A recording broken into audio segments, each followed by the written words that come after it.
I'm very optimistic that these new cryptocurrencies that are all built on different blockchains are going to be an important phenomenon, in the coming years. They're decentralized, which means there isn't a single point of control, a bank that can control it. Certainly Bitcoin is the granddaddy right now and is the one that has the most momentum from the people who are mining it and the people who are developing it. And I think it's going to be around for a very long time as a pretty stable asset, but I'm more excited by a lot of the innovations to come. What do you define as stable? Why do you think it's going to be stable? I think it's going to be, look, stable is a very hard word. It's been incredibly volatile over the past couple of years, but I think it's going to keep increasing and be the one which has the most volume for quite a while. But I think the innovation around the edges with what people can do with the blockchain is going to transform a lot more than just an asset that people can buy and hold.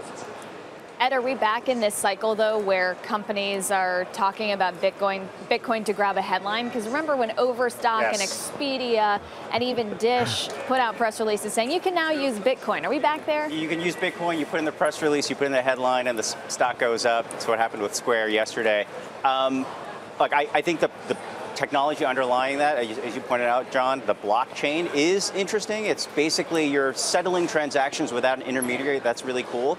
The problem with Bitcoin that I have is that the whole point, the whole conceit was that there is no central sort of governing body. It's not a fiat currency like the US dollar is, but they're still having a hard time sorting out what to do with Bitcoin. There was this move to do what's called a hard fork, where you sort of split the currency, make transactions go faster. The consortium that sort of makes that decision, which, by the way, who the hell are these guys? Like, they couldn't even agree on that. So, yes, volatility. I don't really know what you're buying at this point. There's a lot of, the idea of the technology is great, but in practice and execution, it's really bizarre.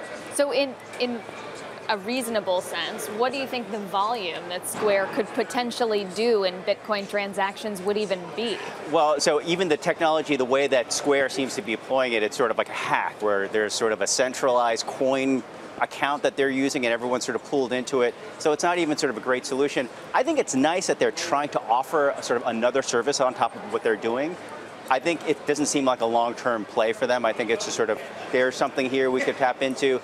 If Square came up with its own sort of currency based on a blockchain, that would be much more interesting, I think. Josh, we had a discussion earlier about some of the board members at Square, David Viniar, Mary Meeker, who ostensibly know about this or signed off on this. I mean, those are heavy hitters. You got Lloyd Blankfein saying they're intellectually curious about this new possibility. What would it take for that debate to be settled? I mean, the debate about whether or not industry titans were truly going to back something like this.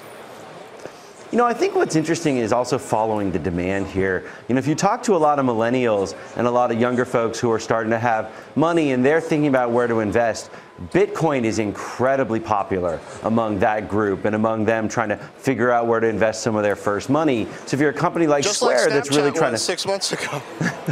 Well, and they all still use Snapchat, even though the company hasn't continued to scale.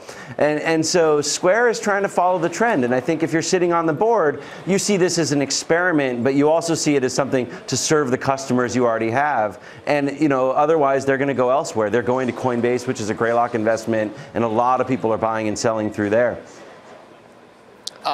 Quickly, Ed, if you can, are you aware of any Bitcoin fundamentals, like actual things that seem to dictate whether the price goes up or down? No fundamentals whatsoever. The only sort of factor that I can see, and this is still a big mystery, is how Chinese currency is trading against that. I think if you're middle class or you've got big investments in China and you want to sort of move your currency out. Because of all of the capital controls that exactly. they have. This is the way to do it, and I feel like that's fueling a big part of that bubble. That's the only thing that I can see right now. Hey there, thanks for checking out CNBC on YouTube. Be sure to subscribe to stay up to date on all of the day's biggest stories. You can also click on any of the videos around me to watch the latest from CNBC. Thanks for watching.